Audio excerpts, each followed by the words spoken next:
పెట్టినటువంటి ఆ పద్ధతులు చూసినా బడ్జెట్లో ఉన్నటువంటి సహకారం చూసినా ఆ రైతు భరోసా అందరికీ అమలయ్యేటటువంటి పరిస్థితి లేదు. ఇంకా గొప్పగా చెప్పిన ఒక మాట, ఎందుకంటే వాళ్ళకు వాస్తవ బాధలు ఉన్న వాళ్ళకే భరోసా ఇచ్చే ప్రయత్నం చేసిండ్రు. మీరు కౌలు రైతులకు కూడా 15,000 రూపాయలు ఇస్తామని చెప్పిండ్రు. బడ్జెట్లో మాత్రం కౌలు రైతుల గురించి ఊసే లేదు. గత ప్రభుత్వం గుట్టలకు ప్లాట్లకు రైతు బంధు ఇచ్చిందని చెప్పిండ్రు. వాస్తవం, గత ప్రభుత్వం చేసినటువంటి తప్పులు చాలా ఉన్నాయి. వాళ్ళు తప్పులు చేసిండ్రనే కదా మీకు అధికారం ఇచ్చిండ్రు. మీరు కూడా ఇంకా వాళ్ళ బాటలో వాళ్ళు చెప్పినట్టే అబద్ధాలు ఎందుకు చెప్పే ప్రయత్నం చేస్తారు? కౌలు రైతుల గురించి కనీసం దాంట్లో ఎందుకు మాట్లాడలేదో ఈ శాసనసభ నుంచి రాష్ట్ర ప్రజలకు సమాధానం వెళ్ళాల. రైతు కూలీల పరిస్థితి, తెలంగాణ రాష్ట్రంలో మాకున్న సమాచారం మేరకు 54 లక్షల జాబ్ కార్డులు ఉన్నాయి. 1,11,00,000 మంది దీనిపై ఆధారపడుతున్నారు. ఈ లెక్కలు మీ ప్రభుత్వ లెక్కలే చెప్తున్నాయి. ఇందులో ఎవ్వరు రైతు కూలీలో ఏ రకంగా గుర్తిస్తారో, అసలు బడ్జెట్లో రైతు కూలీల గురించి ఎందుకు ప్రస్తావన లేదు? ఇది రాష్ట్ర ప్రజలకు ఇచ్చిన మాట తప్పడం కాదా? ఒక్కసారి ప్రభుత్వంలోని పెద్దలు ఆలోచించాలి. అధ్యక్ష, ఈ రాష్ట్రంలో ప్రధానమైనటువంటి హామీ 6 గ్యారెంటీలో వడ్లకు బోనస్ ఇస్తామని చెప్పిండ్రు. రైతుకు ఏ మాట చెప్పినా భరోసాతో నమ్ముతాడు అధ్యక్ష. అతి తొందరగా నమ్మేది ఈ రాష్ట్రంలో రైతే. ఏ పార్టీ వచ్చి ఏ మాట ఇచ్చినా నా బాధ దూరం అవుతుందేమో, నా కష్టం దూరం అవుతుందేమో ఒక ఆశతోని రైతు నమ్ముతాడు. ఆ రోజు కాంగ్రెస్ పార్టీ ఇచ్చినటువంటి ఏదైతే ఒక హామీ ఇచ్చిందో, ఈ రాష్ట్రంలో ఉన్నటువంటి వడ్లకు 500 కుంటాలకు బోనస్ అన్నారు. వడ్లకే కాదు అధ్యక్ష, ఏ పంటలు పండించినా సహకారం ఇస్తామని చెప్పారు. ఇవ్వాల్సింది ఆ రోజు మాట్లాడినటువంటి మాట కూడా చాలా మంచి మాట అధ్యక్ష.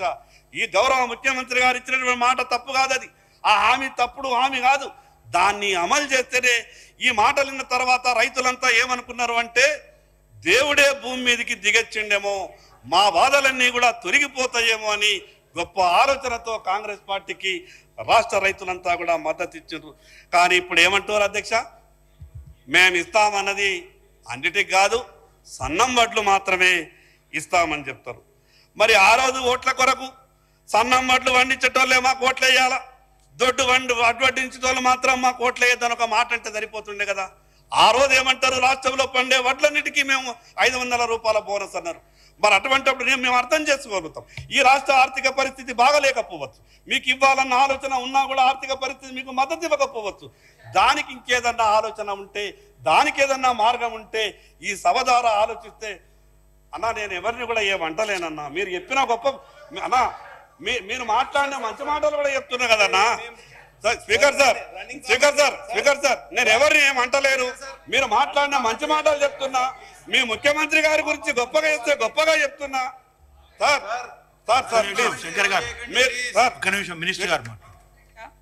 ఇప్పటిదాకా శంకరన్న గారు చాలా విషయాలు చెప్పిండ్రు. 10 సంవత్సరాల కాలంలో ఎన్నో వస్తువులకు ధరలు పెరిగినాయి. గత 10 సంవత్సరాల క్రితం ఇచ్చిన 200 పెన్షన్ ఇప్పటి వరకు సెంట్రల్ గవర్నమెంట్ రిలీజ్ చేస్తుంది. ఓల్డ్ ఏజ్ వాళ్ళకు, అదేవిధంగా ఇతరులకు ఎక్కడ కూడా పెంచలేదు. అదేవిధంగా 2019 బడ్జెట్ మేనిఫెస్టోలో 60 సంవత్సరాలు నిండిన రైతులందరికీ కూడా మేము పెన్షన్స్ ఇస్తామని చెప్పారు. ఆ ఎన్నికలలో గెలిచిర్రు. మళ్ళా అక్షింతలు ఇస్తే చాలా అనుకున్నారో ఏమో, మరి అక్షింతలు పంచారు సార్, అదేమైందో ఏమో, 8 సీట్లు ఇచ్చారు. మరి మొన్న ఇచ్చినటువంటి బడ్జెట్లో మీరు ఏమి ఇవ్వలేదని ప్రశ్నిస్తే, మీరు తెలంగాణ బిడ్డగా ఇక్కడ గొంతు ఇప్పాలంటే మీరు ఎంతసేపు సెంట్రల్కు మద్దతుగా మాట్లాడడం ఇది కరెక్ట్ కాదు. ముఖ్యంగా ఈరోజు గవర్నమెంట్ నుంచి మనం ఆశిస్తూ ఉన్నాం, సెంట్రల్ గవర్నమెంట్ మనకు రావాల్సినటువంటి వాటా ఇవ్వాల్సినటువంటి అవసరం ఉంది అని. దాన్ని మీరు మాట్లాడకుండా మమ్మల్ని పదే పదే నిందిస్తూ ఉన్నారు. అదే కాకుండా గ్రామ పంచాయతీలకు కూడా డిసెంబర్ నుంచి 378 కోట్ల రూపాయలను కూడా రిలీజ్ చేయడం జరిగింది సార్. కాబట్టి మీరు కేంద్రంలో ఉన్నారు, నల్ల చట్టాలు లాంటి చట్టాలు చేయకుండా, రైతులను ముంచకుండా, రైతులు పండించేటువంటి పంటకు మద్దతు ధర చట్టాన్ని తీసుకురండి, దాన్ని డిమాండ్ చేయండి. అదేవిధంగా విభజన చట్టంలో పెట్టినటువంటి ఏవైతే ఉన్నాయో ఒక పక్షాన్ని ఇచ్చిర్రు, ఈ పక్షాన్ని కూడా ఇవ్వండి అనే మనం తీర్మానం చేయడం జరుగుతుంది. కాబట్టి మీరు ఈ పక్షా నుండి మాట్లాడాలని మా సోదరుని కోరుతా ఉన్నాను సార్. అధ్యక్ష, నేను ఎవరిని కూడా ఎక్కడ మంచి మీ ప్రభుత్వం చేస్తే తప్పకుండా నేను మంచిగానే మాట్లాడే ప్రయత్నం చేస్తాను. నేను ఎవరిని కించపరిచే విధంగా కూడా మాట్లాడా. దయచేసి కొత్తగా వచ్చినటువంటి సభ్యుని కాబట్టి కొంత సహకరించమని మరొక్కసారి మీ అందరికీ విజ్ఞప్తి చేస్తాం. మా అక్క మాట్లాడింది అధ్యక్ష, కేంద్ర ప్రభుత్వం ఏమిచ్చింది రైల్వే కోచ్ ఫ్యాక్టరీ ఎటువైందని అంట. రైల్ మ్యానుఫ్యాక్చర్ యూనిట్ అనేది అక్కడ ప్రారంభమైంది. అసలు ఒకటి అర్థమైతే లేదు, అక్కడ రైల్ మ్యానుఫ్యాక్చరింగ్ యూనిట్లో రైల్వే కోచ్లు తయారు చేస్తారు, మిగతా రైలు ఇంజన్లు తయారు చేస్తారు, విడిభాగాలు తయారు చేస్తారు. ఇవన్నీ తయారు చేసే ఆర్ఎంఈ ప్లాంట్ వచ్చిందనంటే లేదు మాకు ఇదెందుకు, మీరు కోచ్ ఫ్యాక్టరీ అన్నారు కదా అంటే ఒక కోచ్లే తయారు చేయాల. ఆ రైల్ మ్యానుఫ్యాక్చర్ యూనిట్లో కేంద్ర ప్రభుత్వం స్పష్టంగా ఏపీ రీఆర్గనైజేషన్ బిల్లులో పెట్టిన దాని ప్రకారం అక్కడ ఆర్ఎంయు యూనిట్ ప్రారంభించింది. దాంట్లో అన్నీ కూడా ఉత్పత్తులు అవుతాయి. ఇంకొకటి ట్రైబల్ యూనివర్సిటీ, మొన్ననే అక్క కూడా ఇనాగ్రేషన్లో పార్టిసిపేట్ అయింది. అక్కడ టెంపరీ క్యాంప్ కూడా మొన్న ప్రారంభోత్సవం చేసినారు. అక్క ఉండే ఆ ప్రారంభోత్సవం నేను ఒక ఫోటో తీసిన అక్క కూడా దాంట్లో ఉండే. ఇంకా దాంట్లో ఒకటి అధ్యక్ష, రాష్ట్ర ప్రభుత్వం 150 ఎకరాల భూమి ఇవ్వాలి, ఆ మాట ఎక్కడ చెప్పరు. రాష్ట్ర ప్రభుత్వం తప్పిదాలు మాత్రం ఒక్క మాట చెప్పరు. మీరు 150 ఎకరాలు వెంటనే ఇచ్చే ప్రయత్నం చేయండి అక్క. అవన్నీ కూడా కేంద్ర ప్రభుత్వం నుంచి రావాల్సినవి తప్పకుండా మనమంతా కలిసిపోదాం అక్క. ఈ రాష్ట్ర ప్రయోజనాలు ఎక్కడ అవసరం ఉన్నా ఈ రాష్ట్ర ప్రయోజనాల కొరకు ఎక్కడ నుంచి ఏ రూపాయి వచ్చే అవకాశం ఉన్నా తప్పకుండా పూర్తిగా మనమంతా కలిసి పనిచేద్దాం. ఇంకొక గొప్ప ఆశ చెప్పిన అధ్యక్ష, రైతులకు అన్ని పంటలకు బీమా పథకంలో ప్రభుత్వమే ప్రీమియం చెల్లిస్తామని. నిజంగా ఇది చాలా మంచి పథకం. ముఖ్యమంత్రి గారికి నేను ధన్యవాదాలు తెలియజేస్తా ఉన్నా. రైతు తన ప్రీమియం కట్టుకోవాలంటే చాలా ఇబ్బంది పడుతున్నాడు అధ్యక్ష. నేను ఎందుకంటే ఈ ఫసల్ బీమా గురించి కొంత పోరాటం చేసినటువంటి వ్యక్తిగా చెప్తా ఉన్నా. ప్రభుత్వం ఒక పక్క ఫసల్ బీమా అమలు చేస్తామంటది, కానీ ఇది జూలై అయిపోతుంది, ఆగస్టులో అడుగు పెడతాం. ఇప్పటికీ రాష్ట్ర ప్రభుత్వం రైతుల తరపున మేము ప్రీమియం కడతామని చెప్తున్నారు తప్పితే మేము కేంద్ర ప్రభుత్వం పెట్టినటువంటి ఆ ఒక గొప్ప పథకంలో మేము భాగస్వామ్యం అవుతామని చెప్తున్నారు. కానీ ఎట్లా అమలు చేస్తారు, టెండర్లు ఎప్పుడు పెడతారు, ఎవరిని పిలుస్తారు, ఏ పంటలకు ప్రీమియం కడతారు, ఇప్పటిదాకా దాని మీద క్లారిటీ లేదు.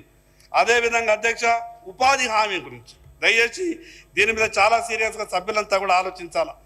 ఉపాధి హామీని వ్యవసాయానికి అనుసంధానం జరగాల, లేకుంటే రైతులు చాలా ఇబ్బందులలో ఉన్నారు.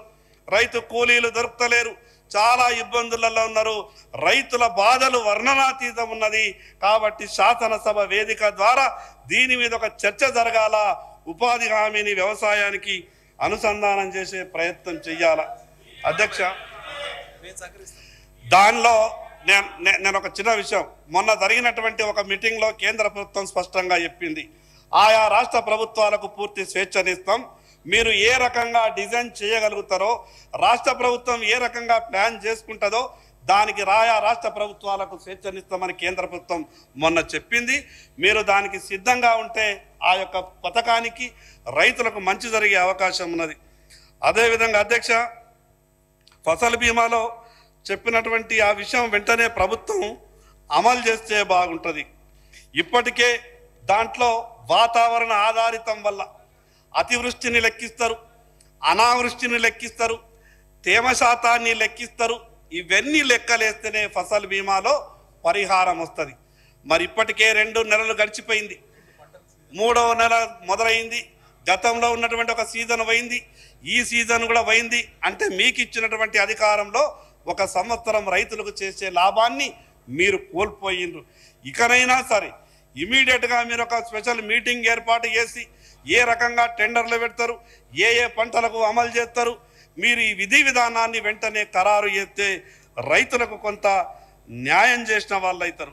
అధ్యక్ష, నేను ఎందుకు ఈ ఫసల్ బీమా మీద ఈ రకంగా నేను మాట్లాడుతున్నానంటే, గత ప్రభుత్వం ఫసల్ బీమాలో భాగస్వామ్యం అయిందని ప్రభుత్వం, రైతులు కూడా తమ ప్రీమియంని కట్టుకున్నారు.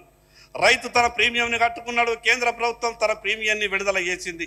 కానీ రైతులు నష్టపోయిన తర్వాత గతంలో ఉన్నటువంటి ప్రభుత్వం ఫసల్ బీమాలో రాష్ట్ర ప్రభుత్వ వాటా విడుదల చేయని కారణంగా నేను ఆదిలాబాద్ జిల్లా నుంచి రైతులను కనీసం 10 సార్లు అసెంబ్లీ ముట్టడికి తీసుకొని వచ్చిన, సెక్రటరేట్ ముట్టడి చేసిన, చివరికి ప్రగతి భవన్ ముట్టడి చేసిన, ఇక్కడ ముట్టడి చేసిన కారణంగా, ధర్నా చేసిన కారణంగా హైదరాబాద్లో నా మీద 7 నుంచి 8 కేసులు పెట్టిండ్రు, రైతుల మీద కూడా కేసులు పెట్టిండ్రు. కానీ నేను ఆ పోరాటం ఆపకుండా చివరికి రైతులందరి తరపున హైకోర్టును ఆశ్రయించిన.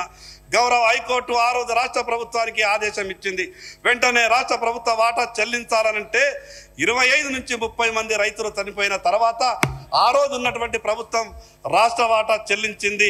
కానీ రైతులకు పరిహారం రావడానికి రాష్ట్ర ప్రభుత్వ తప్పిదం వల్ల 3.5-4 సంవత్సరాలు ఆలస్యమైంది.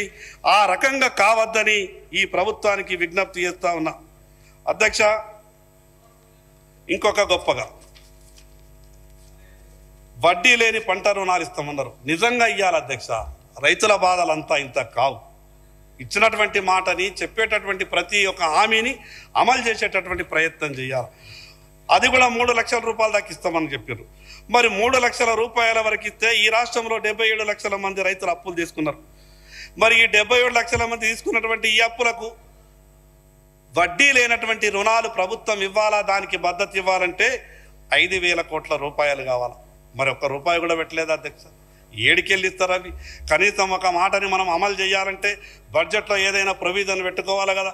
ఏదో 200, 300, 500 తక్కువ ఉన్నాయంటే దాన్ని ఏ రకంగా అన్నా కానీ అడ్జస్ట్ చేసుకుంటారేమో. 5,000 కోట్లు, 10,000 కోట్లు పద్దులే లేకుంటే రేపు ఏ రకంగా ఇంప్లిమెంట్ చేయగలుగుతారో ప్రభుత్వం సమాధానం చెప్పాల్సినటువంటి అవసరం ఉంది.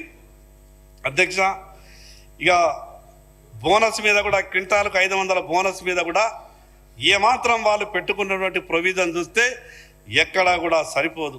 తెలంగాణ రాష్ట్రంలో 2 కోట్ల టన్నులు వడ్లు వండుతాయని ప్రభుత్వ లెక్కలే చెప్తున్నాయి. 2 కోట్ల టన్నులు అంటే దాదాపు 20 కోట్ల క్వింటాళ్ళ టన్నులు. 500 రూపాయలు అనుకున్నా 10,000 రూపాయలు వాటికే కావాలి. మిగిలిన పత్తి ఉన్నది, జొన్న ఉన్నది, మొక్కజొన్న ఉన్నది. మిగతా అన్నిటికంటే కనీసం ఒక 5 నుంచి 6,000 కోట్లు తక్కువన్నా వాటికి కావాలి. శంకర్ గారు కొంచెం తొందరగా ముగించండి, ఇంకా చాలా మంది సభ్యులు. తక్కువలన్నా దానికి కావాలా. మరి ఆ రకంగా ఏమీ దాంట్లో కూడా బడ్జెట్లో ప్రొవిజన్ పెట్టుకోలేదు. అదేవిధంగా అధ్యక్ష, 46 లక్షల మంది ఆసరా పెన్షన్లు ఉన్నారు. 46 లక్షల ఆసరా పెన్షన్లకు వాళ్ళకు పెన్షన్లు పెంచి ఇవ్వాలనంటే నాకైతే ఎందుకో ప్రభుత్వాన్ని ఒక మాట అనాలనిపిస్తున్నది. మీరు ఎంత ఆలస్యం చేస్తే మీకు అంత ఇబ్బంది అవుతుంది. ఈ రాష్ట్ర ఆర్థిక పరిస్థితి గురించి, ఆర్థిక పరిస్థితి గురించి శాసనసభ ప్రత్యేక సమావేశం ఏర్పాటు చేయండి. మీరు ఈ రకంగా ఉంటే ప్రభుత్వ హామీలు తీర్చలేరు.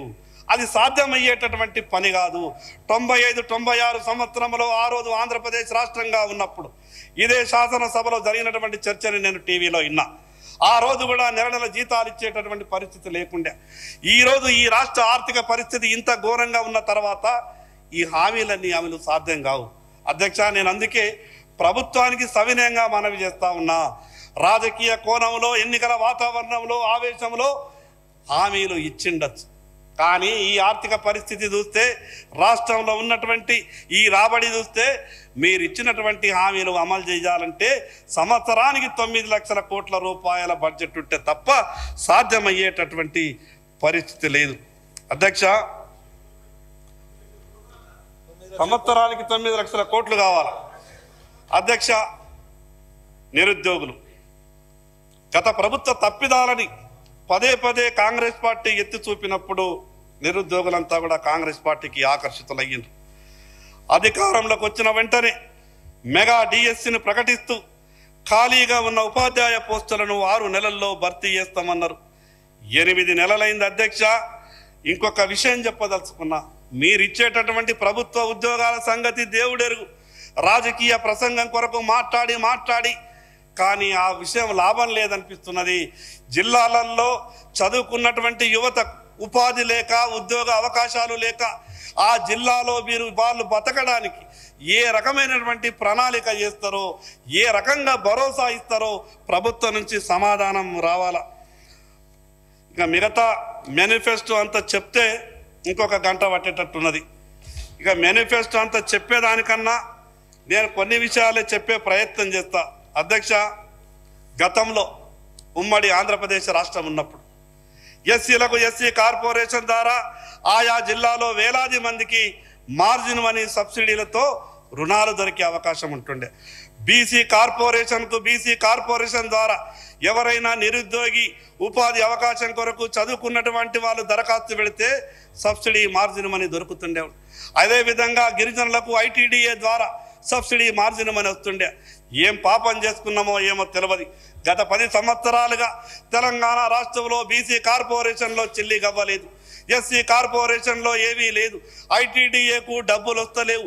మరి ఈరోజు ప్రజలంతా యువతంతా అడుగుతున్నారు, ఆంధ్రప్రదేశ్ రాష్ట్రం ఉన్నప్పుడు కార్పొరేషన్లు బాగుండే కదా, తెలంగాణ రాష్ట్రం వచ్చిన తర్వాత ఈ కార్పొరేషన్లకు ఎందుకు చిల్లిగా వస్తలేదని యువతంతా ఈరోజు అడుగుతున్నారు. కాబట్టి ప్రభుత్వానికి విజ్ఞప్తి చేస్తున్నా, ఆ యొక్క కార్పొరేషన్లకు మరి ఈ మార్జిన్ మనీ ఇచ్చే విధంగా, సబ్సిడీ ఇచ్చే విధంగా ఆ కార్పొరేషన్లకు నిధులు ఇవ్వాలని మీ ద్వారా ప్రభుత్వానికి విజ్ఞప్తి చేస్తున్నా. అధ్యక్ష, ఫీజు రియంబర్స్మెంట్ ఇది ప్రభుత్వంలోని పెద్దలు జాగ్రత్తగా ఈ మాట వినాల. నేనేదో ప్రభుత్వాన్ని విమర్శించాలని ఈ మాట మాట్లాడతలేను. ఏమన్నంటే మీరు గత ప్రభుత్వం చేసిన పాపం అంటే మరి ఈరోజు మీరు అధికారంలో ఉన్నారు కదా, గతంలో జరిగినటువంటి తప్పులను సరిదిద్దే బాధ్యత మీదే కదా. ఫీజు రియంబర్స్మెంట్ వస్తుందని కాలేజీ యాజమాన్యాలు విద్యార్థులందరికీ సీట్లు ఇచ్చిండ్రు, చదివించిండ్రు. డిగ్రీ పూర్తయిపోయిన తర్వాత మేము వెళ్ళిపోతాం, పలానా దగ్గర ప్రైవేట్లో ఉద్యోగ అవకాశం ఉన్నది లేదా విదేశాలకు వెళ్తామనంటే ఫీజు రియంబర్స్మెంట్ ప్రభుత్వం ఇయ్యలే కాబట్టి నీ సర్టిఫికెట్లు ఇవ్వమని కాలేజీ యాజమాన్యం ఈరోజు విద్యార్థులకు అంటున్నది. ఈరోజు విద్యార్థులు లబోదివ్వమంటున్నారు. ప్రభుత్వం ఇవ్వకపోతే నాకేం సంబంధం అనంటే రాకుంటే నేనెట్లు ఇవ్వాలని కాలేజీ యాజమాన్యం అంటా ఉన్నది. మరి ఇటు ఆ సర్టిఫికెట్లు యాజమాన్యం ఇయ్యని కారణంగా విదేశాలకు పై విద్యకు చదువు పోలేనటువంటి పరిస్థితిలో ఈరోజు విద్యార్థులు ఉన్నారు. నేను ప్రభుత్వానికి విజ్ఞప్తి చేస్తా ఉన్నా, మీరు ఫీజు రియంబర్స్మెంట్ మీద ఏం చేయదలుచుకున్నారు? ఈరోజు కాలేజీల తరపు నుంచి కూడా ఒక మాట వస్తున్నది, ప్రభుత్వం నుంచి ఒక మాట మాట్లాడుతున్నారట, ఇది 1000 కోట్లు పేరుకుపోయింది కాబట్టి వన్ టైం సెటిల్మెంట్కి ఏమన్నా ముందుకు వస్తే ముందుకు రండి అని. ఈ వన్ టైం సెటిల్మెంట్ మాట అయిన తర్వాత కాలేజీ వాళ్ళు కరాఖండిగా ఇంకా కూడా ఉన్న సర్టిఫికెట్లని పైన ఉన్నటువంటి బిరువాలల్లో పెట్టేసిండ్రు. ప్రభుత్వం మాకు ఇస్తే కానీ మీ సర్టిఫికెట్లు ఇవ్వమనే పరిస్థితి ఉన్నది. కాలేజీలకు సంబంధించినటువంటి మరి ఆ ఫీజు రియంబర్స్మెంట్ మీద ప్రభుత్వం వెంటనే చర్యలు తీసుకోవాలా, దానికి సంబంధించిన అంశాన్ని కూడా బడ్జెట్లో జోడిస్తే బాగుంటుందని ఈ ప్రభుత్వానికి విజ్ఞప్తి చేస్తా ఉన్నా. అధ్యక్ష, బాసర IIIT తరహా ఈ రాష్ట్రంలో 4 IIITలు కూడా తీసుకొస్తామని చెప్పిండ్రు. తీసుకురావాలి అధ్యక్ష. ఈ ప్రపంచంతో పోటీ పడాలంటే విద్యా వ్యవస్థ గొప్పగా ఉంటేనే సాధ్యమవుతుంది. కాబట్టి ఆ 4 IIITల గురించి కూడా బడ్జెట్లో ప్రస్తావిస్తే బాగుంటుండే. అధ్యక్ష, తెలంగాణ రాష్ట్రంలో 92 లక్షల మంది మహిళా సోదరిమణులు ఉన్నారు. ఒక లెక్క ప్రకారం ఒక సోదరిమణికి 2500 రూపాయలు ప్రతి నెల చెల్లిస్తే అందుకు ప్రతి నెల 2300 కావాలా, సంవత్సరానికి 27,600 కోట్లు కావాలా. దానిలో మాత్రం బడ్జెట్లో ఈ ప్రస్తావన లేదు. మరి అధ్యక్ష, ఇప్పటికే కొన్ని స్వచ్ఛంద సంస్థలు, ఇది చాలా ప్రధానమైనటువంటి సమస్య, ఇది మానవతా దృక్పథంతో ప్రభుత్వం ఆలోచించాల్సినటువంటి సమస్య. ఇప్పటికే కొన్ని స్వచ్ఛంద సంస్థల సర్వేల ఆధారంగా వచ్చినటువంటి లెక్కల ప్రకారం భారతదేశంలో ఏ రాష్ట్రంలో లేని విధంగా మద్యం తాగడం వల్ల మరణించే వారి సంఖ్య తెలంగాణ రాష్ట్రంలోనే అధికంగా ఉంది. అధ్యక్ష, ప్రభుత్వ ఆలోచన చూస్తే ఆదాయం కొరకు ప్రభుత్వమే రాష్ట్రంలో విచ్చలవిడిగా మద్యాన్ని అమ్మించే ఆలోచన కనిపిస్తూ ఉన్నది. ఎందుకంటే గత ప్రభుత్వం ఏ రకంగానైతే మద్యం ఆదాయం మీద ఆధారపడి ప్రభుత్వాన్ని నడిపిందో ఈ ప్రభుత్వం కూడా మద్యం ఆదాయాన్నే ఆధారంగా చేసుకొని ప్రభుత్వాన్ని నడిపించాలని అనుకుంటా ఉన్నది. ఈరోజు బెల్ట్ షాపులు గతంలో ఊరికొకటి ఉంటుండే, మనమే అన్నాం అధ్యక్ష, ఇదేంది బెల్ట్ షాపులకు. మరి ఈరోజు ప్రభుత్వం ఇంకా ఆదాయం పెంచుకోవాలనంటే ఊరికొక బెల్ట్ షాపు కాదు కదా, ఊరుకు 5 బెల్ట్ షాపులు పెడితేనే సాధ్యమయ్యేటటువంటి పని కనిపిస్తూ ఉన్నది. మరి అదేవిధంగా అధ్యక్ష, గతంలో బీఆర్ఎస్ ప్రభుత్వం భారతదేశంలోనే తెలంగాణ రాష్ట్ర ప్రజలను తాగుబోతులుగా తయారు చేసిందని కాంగ్రెస్ పార్టీ నాయకులుగా మీరు ఆ రోజు మాట్లాడిండ్రు. వాస్తవమే, దాంట్లో మీరు మాట్లాడిన మాట తప్పేం లేదు, మీరు మాట్లాడిన మాట వాస్తవమే. గతంలో తెలంగాణ రాష్ట్రాన్ని భారతదేశంలోనే నంబర్ 1 రాష్ట్రంగా చేసిండొచ్చు. మరి ఈరోజు మీరు పోటీ పడుతున్నటువంటి తీరు చూస్తే ఎక్కడ ఈ దేశాన్ని దాటి నంబర్ తీసుకోవాలని ఆలోచిస్తున్నారా అనుమానం కలిగేటటువంటి బడ్జెట్ అంకెలు ఉన్నాయి. అధ్యక్ష, తాగి అతి చిన్న వయసులో చనిపోయినటువంటి యువకులు, చిన్న వయసులో పెళ్ళై మద్యానికి బానిసలై వారు తాగి చనిపోయిన తర్వాత భార్య వితంతువుగా మారి ఈరోజు వితంతు పెన్షన్కు అర్హురాలిగా మారే అవకాశం కల్పిస్తూ ఉన్నది. అధ్యక్ష, ప్రభుత్వం ఎన్ని లక్షలు ఇచ్చినా ఆ కుటుంబానికి ఉన్నటువంటి బాధని మనం తొలగించలేము. కనీసం ఈ రకంగా ప్రజల ఆరోగ్యాన్ని చెడగొడుతూ దాని ద్వారా వచ్చేటటువంటి వేల కోట్ల ఆదాయం ద్వారా ప్రజలకు ఏం మంచి చేయగలుగుతాం అధ్యక్ష? ఒక పక్క చెప్తున్నాం, మీకు ఏదైనా ఇబ్బంది ఉంటే ఆసుపత్రి కొరకు 5 లక్షల నుంచి 10 లక్షలకు మేము ఆరోగ్యశ్రీ పథకాన్ని పెంచుతామని చెప్తాం. ఒక పక్క ఆరోగ్యశ్రీ పథకాన్ని వేస్తాం, ఇంకో పక్క రోజుకింత నీ ఆరోగ్యాన్ని చెడగొట్టుకోవాలంటే ఇది ద్వంద్వనీతి అవుతుంది ప్రభుత్వంది. కాబట్టి ఆ విషయంలో కొంత ఆలోచించాలా. అదేవిధంగా అధ్యక్ష, ఆరోగ్యశ్రీ గురించి, ఎందుకంటే ఈరోజు కార్పొరేట్ ఆసుపత్రులు ఒక పక్క ఆరోగ్యశ్రీలో బిల్లులు వస్తలేవని పేషెంట్లను తీసుకోరు, మరో పక్క ప్రభుత్వం చెప్పింది 5 నుంచి 10 లక్షలు చేస్తామని. కానీ ప్రభుత్వం చెప్పినట్టు ప్రభుత్వ లెక్కల ప్రకారం 10 లక్షల ఖర్చు ఆరోగ్యశ్రీలో లబ్ధి తీసుకున్నటువంటి ఎవరు కూడా పేషెంట్లు కనిపిస్తలేరు. ఇంకో పక్క అధ్యక్ష, 5 నుంచి 10 లక్షల రూపాయలు ఆరోగ్యశ్రీలో ఇస్తున్నప్పుడు మరి అదేవిధంగా 160 రోగాలను ఆరోగ్యశ్రీలో చేర్చినప్పుడు ఈరోజు లక్షల మంది CMRF రిలీఫ్ కొరకు ఎందుకుంటున్నారు? అదేవిధంగా ఎల్ఓసీల కొరకు ఎందుకు తిరుగుతున్నారు? ఇంత గొప్పగా 5 నుంచి 10 లక్షల రూపాయలతోని ఆరోగ్యశ్రీ పథకాన్ని అమలు చేస్తే మరి అదేవిధంగా 160 రోగాలను దాంట్లో ఇంక్లూడ్ చేస్తే ఇంకా ఈ CMRF చెక్కులు ఎందుకు ఇవ్వాల్సి వస్తున్నది? ఎందుకు ఇంకా నిమ్స్కు ఎల్ఓసీలు ఇవ్వాల్సి వస్తున్నది? దీని మీద ప్రభుత్వం సీరియస్గా ఆలోచించాలని మీ ద్వారా ప్రభుత్వానికి విజ్ఞప్తి చేస్తున్న అధ్యక్ష. యువ వికాసం, యువ వికాసం పేరుతో మీరు ఇస్తానన్నగా దాని గురించి నేను మాట్లాడగాని ఇది ఎన్ని మాట్లాడినా నేను ముందే చెప్పిన 9 లక్షల కోట్లకు తక్కువ అయితలేదు. ఇంకా సదనా కోది ఇంకా 1 లక్ష కోట్లు పెరుగుతాయని అనిపిస్తున్నది. కానీ రెగ్యులర్గా జరిగేటటువంటి ప్రాసెస్ ఈ రాష్ట్రంలో ఆగిపోయింది. అది తెలంగాణ రాష్ట్రం వచ్చిన తర్వాతనే అయింది. ఈరోజు కార్పొరేషన్లని అంతకుముందు చెప్పినట్టు మీరు ప్రభుత్వ ఉద్యోగాల ఎరయేసి పార్టీలుగా ఉన్నప్పుడు మాట్లాడతారు లక్షల ఉద్యోగాలు ఇస్తామని, కానీ ప్రభుత్వంగా మారిన తర్వాత ఆ ఉద్యోగాల గురించి మాట్లాడరు. అది సాధ్యం కాదు. ఈ రాష్ట్రంలో ఉన్నటువంటి ఆర్థిక పరిస్థితులు చూస్తే ఈ ప్రభుత్వం కాదు, రేపు ఏ ప్రభుత్వం వచ్చినా ఇచ్చినటువంటి హామీల్ని అమలు చేయడం సాధ్యం కాదు. అందుకే నేను నిష్పక్షంగా ఒక మాట చెప్పదలుచుకున్నా. పార్టీలుగా మారినప్పుడు, పార్టీలుగా మాట్లాడినప్పుడు ప్రభుత్వంలోకి ఏర్పడ్డ తర్వాత ఆ హామీలని అమలు చేసే పరిస్థితి లేదు. కాబట్టి దాని మీద సుదీర్ఘంగా శాసనసభలో చర్చ జరిగి ఆ హామీల గురించి మళ్ళీ మాట్లాడేటటువంటి పరిస్థితి రావద్దు. అధ్యక్ష, ఈరోజు చదువుకున్నటువంటి యువకులు ఏ చిన్న వ్యాపారం చేయాలనుకున్నా, ఉదాహరణకు ఎస్సీ యువకుడు ఈరోజు లోన్ పెట్టుకుంటే ఒక 5 లక్షలు 2 లక్షలు లోన్ పెట్టుకుంటే ఒక 35-40% గతంలో సబ్సిడీ వస్తుండే. కానీ ఈరోజు 10 సంవత్సరాల నుండి ఎస్సీ కార్పొరేషన్లు మూతపడ్డాయి, బీసీ కార్పొరేషన్లు మూతపడ్డాయి, ఐటీడీఏలు మూతపడ్డాయి. సిబ్బంది తప్పితే నయా పైసా ప్రభుత్వం నుంచి సాయం లేదు. కాబట్టి యువతకు ఆ రకంగా కనీసం ప్రభుత్వం నుంచి సాయం చేయాలని మీ ద్వారా ప్రభుత్వానికి విజ్ఞప్తి చేస్తున్న అధ్యక్ష, మేనిఫెస్టోలో కాంగ్రెస్ మేనిఫెస్టోలో చెప్పినట్టు విద్యా రంగానికి ప్రస్తుత వాటా 6% నుంచి 15% పెంచుతామన్నారు. నిజంగా పెంచాలి అధ్యక్ష. విద్య లేకుండా ఈ ప్రపంచంతో పోటీ పడలేము. కానీ మీరు బడ్జెట్లో మీరు పెట్టినటువంటి కేటాయింపులు సరిపోవు. కనీసం మీరు పెట్టిన 44,000 కోట్లు మీరిచ్చినటువంటి పర్సంటేజ్ ప్రకారమే 44,000 కోట్ల రూపాయలు కావాలా. కానీ దానిలో మీరు పెట్టింది అరకొరగా ఉంది, అది ఎటు కాదు. అధ్యక్ష, ఫీ రెగ్యులేటరీ కమిటీలను నియమిస్తామని అన్నారు. కాంగ్రెస్ మేనిఫెస్టోలో చెప్పిండ్రు చిన్న స్కూళ్ళని ఇబ్బంది పెడుతున్నారు. కార్పొరేట్ స్కూళ్ళు తమ ఇష్టానుసారంగా ఏ రకంగా ముక్కుపిండి ఫీజులు వసూలు చేయాలనో ఆ రకంగా ఫీజులు వసూలు చేస్తున్నారు. అన్ని ఫీజులు కట్టి మరి పేదలు ఆ స్కూళ్ళల్లో చదివించేటటువంటి పరిస్థితి లేదు. అందుకే ఆ కార్పొరేట్ స్కూళ్ళ మీద కూడా ఒక దృష్టి సారించాలని ఈ ప్రభుత్వానికి విజ్ఞప్తి చేస్తున్న అధ్యక్ష, ఈరోజు యూనివర్సిటీల్లో వైస్ ఛాన్సలర్లు లేరు. ఆ పోస్టుల నియామకం ఎప్పుడు జరుగుతుందో చెప్పాలా. నేను మొన్న గౌరవ ముఖ్యమంత్రి గారిని కలిసి ఒక విజ్ఞాపన పత్రం ఇచ్చినప్పుడు సెర్చ్ కమిటీ వేసినాం, తొందరలోనే పూర్తి అవుతుంది. మరి సెర్చ్ కమిటీ మీరు ప్రభుత్వంలోకి వచ్చి అధికారంలోకి వచ్చి 8 నెలలు అయింది. ఇంకా సెర్చ్ కమిటీ పేరుతోని కాలయాపన చేస్తే సహజంగా ఒత్తిళ్ళు ఉంటాయి.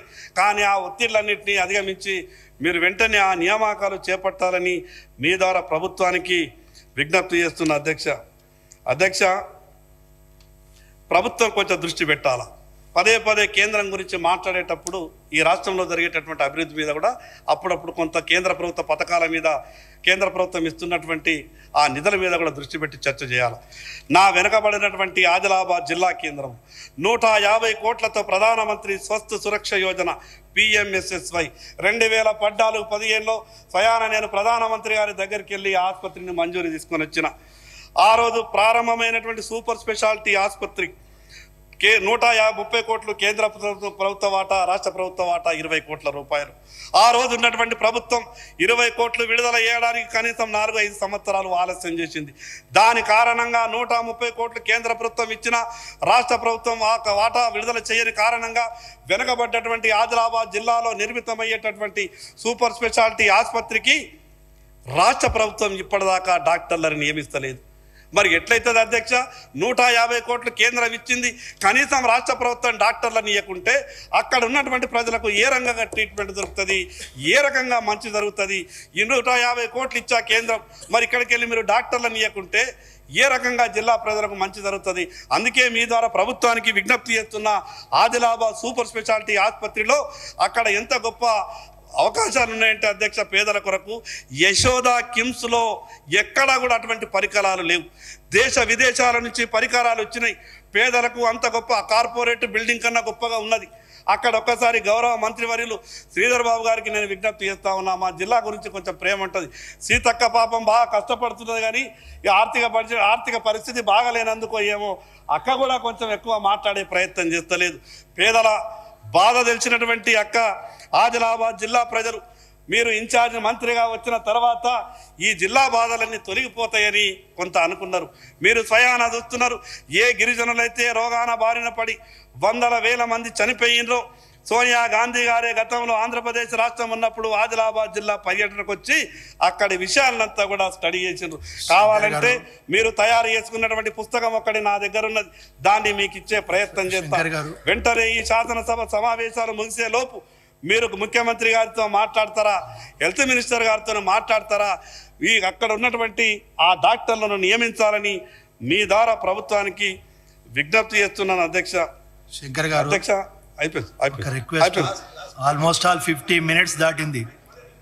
50 మినిట్స్ దాటింది, తొందరగా కంక్లూడ్ చేయండి. అధ్యక్ష ఈ రాష్ట్రంలో మెడికల్ కాలేజీలు ఇచ్చిండ్రు. నిజంగా గత ప్రభుత్వాన్ని కూడా మేము తప్పుపడతాం. ఎందుకు తప్పుపడతామని మాట మాట్లాడుతున్నారంటే, మెడికల్ కాలేజీలు ఇచ్చినప్పుడు రాజకీయ అంశంగా మేము ఇన్ని కాలేజీలు ఇచ్చినామని గొప్పలు చెప్పే బదులు నేను ఎందుకు ఈ మాట మాట్లాడుతున్నానంటే, ఏ ప్రభుత్వమైనా సరే, ఈ ప్రభుత్వమైనా ఆ ప్రభుత్వమైనా ఒక ఇన్స్టిట్యూషన్ మంజూరు చేసేటప్పుడు దానికి తగ్గట్టు ఇన్ఫ్రాస్ట్రక్చర్ ఉన్నదా లేదా, ఆ ఇన్ఫ్రాస్ట్రక్చర్కు సరిపడా డబ్బులు ఉన్నాయా లేవా అని కనీసం కొంత ఆలోచించాలి. ఎన్నికల సమయంలో హడావిడిగా ఒక సంఖ్య చెప్పడానికి కేంద్ర ప్రభుత్వం సహకరించకుండా మీ లెక్కెంత, మీ విషాదెంత మేమే ఇచ్చుకుంటామనే విధంగా ప్రయత్నం చేసిండ్రు. కానీ మీకు కూడా తెలుసు కదా, ఆ రోజు ఉన్నటువంటి ఆర్థిక పరిస్థితి కానీ ఉన్నటువంటి ఏ రకంగా మనకి ఇబ్బందులు ఉండే ఈరోజు మెడికల్ కాలేజీలు మంజూరు ఇచ్చిండ్రు. మీరు గతంలో వాళ్ళు మంజూరు ఇచ్చిన తర్వాత ఈ కొత్త ప్రభుత్వం తక్కువేం చేస్తలేదు అధ్యక్ష. వీళ్ళు ఏం చేస్తున్నారంటే ఉన్న మెడికల్ కాలేజీలకు వెళ్ళే సిబ్బంది తీసి కొత్తగా ఉన్నటువంటి మెడికల్ కాలేజీలకు స్టాఫ్ని అలాట్ చేస్తున్నారు. మా ఆదిలాబాదు అక్కడ నుండి ప్రొఫెసరు, అసోసియేట్ ప్రొఫెసరు, డాక్టర్లు, డీన్లు మిగతా అందరినీ తీసేయడం వల్ల మా మెడికల్ కాలేజీ గుర్తింపు పోయేటటువంటి ప్రమాదం కనిపిస్తూ ఉన్నది. నేను ఎందుకంటున్నానంటే, గతంలో వాళ్ళు మంజూరు ఇచ్చిండ్రు, కొత్తగా రిక్రూట్మెంట్ లేదు, ఆ కాలేజీ నడుస్తలేదు, ఈ కాలేజీ నడుస్తలేదు. డాక్టర్లకు మనం ఎక్కడ నాణ్యమైనటువంటి వైద్య విద్యని ఎక్కడికి వెళ్ళి అందించగలుగుతామో ఒక్కసారి ప్రభుత్వం ఆలోచించాలా అధ్యక్ష.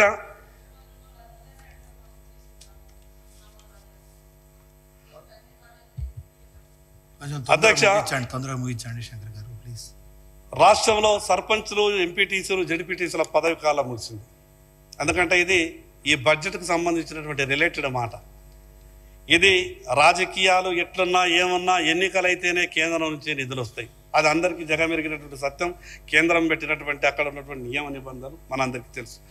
సాధ్యమైనంత తొందరగా ఎన్నికలు జరపాలా.